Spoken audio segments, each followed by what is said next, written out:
Emmanuel Macron se rend mardi à Prague où il devrait préciser son soutien à une initiative tchèque en vue d'acheter des munitions non européennes pour l'Ukraine et écarter toute logique d'escalade après ses propos controversés sur la possibilité d'envoyer des troupes occidentales dans ce pays en guerre.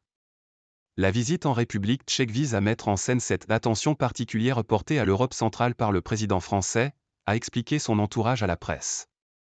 À un moment où il semble de plus en plus vouloir imposer son leadership dans le soutien à Kiev et le bras de fer avec la Russie, il va rencontrer son homologue Petr Pavel, qu'il avait reçu à Paris en décembre et avec lequel il va donner une conférence de presse en début d'après-midi.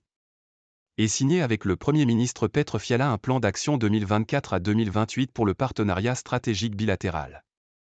Emmanuel Macron se s'est attendu.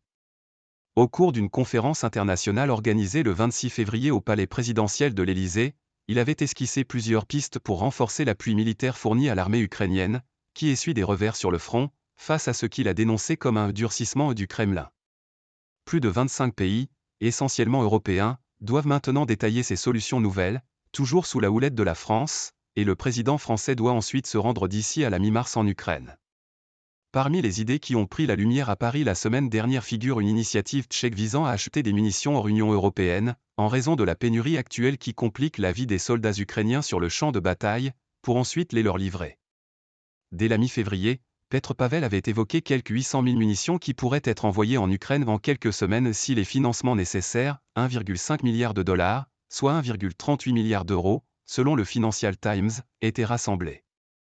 Ambiguïté stratégique. Longtemps réservé, Emmanuel Macron a annoncé la semaine dernière que son pays participerait à cette initiative mais sans chiffrer sa contribution contrairement à d'autres États comme les Pays-Bas, qui ont promis 100 millions d'euros. Les autorités tchèques espèrent qu'il le fera mardi. La visite sera l'occasion de discuter de cette initiative et éventuellement d'apporter ses précisions, s'est borné à dire un conseiller français. Tout en relativisant la portée de ce mécanisme ad hoc et d'urgence sur la base de participation bilatérale, tandis que Paris plaide toujours pour que l'argent européen serve à financer la production d'armes au sein de l'Union européenne, au nom de sa souveraineté et du développement de son industrie de défense.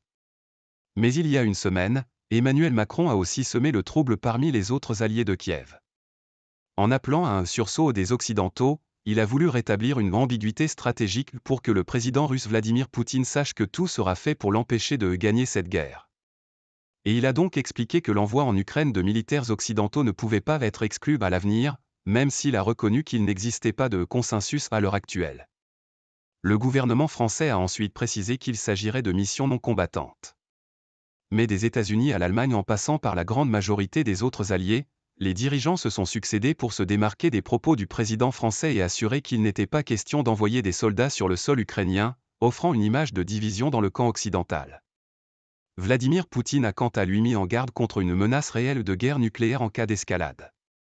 Nous ne sommes pas en guerre contre le peuple russe et nous refusons d'entrer dans une logique d'escalade, a répondu à distance lundi Emmanuel Macron dans un entretien au journal tchèque Pravo, tout en assumant de lancer ce débat sur tout ce qu'il est possible de faire pour soutenir l'Ukraine. Sur le plan économique, sa visite vise aussi à appuyer la candidature du groupe d'électricité français EDF qui ambitionne de rafler le marché d'un programme nucléaire civil tchèque pouvant inclure la construction de jusqu'à 4 réacteurs.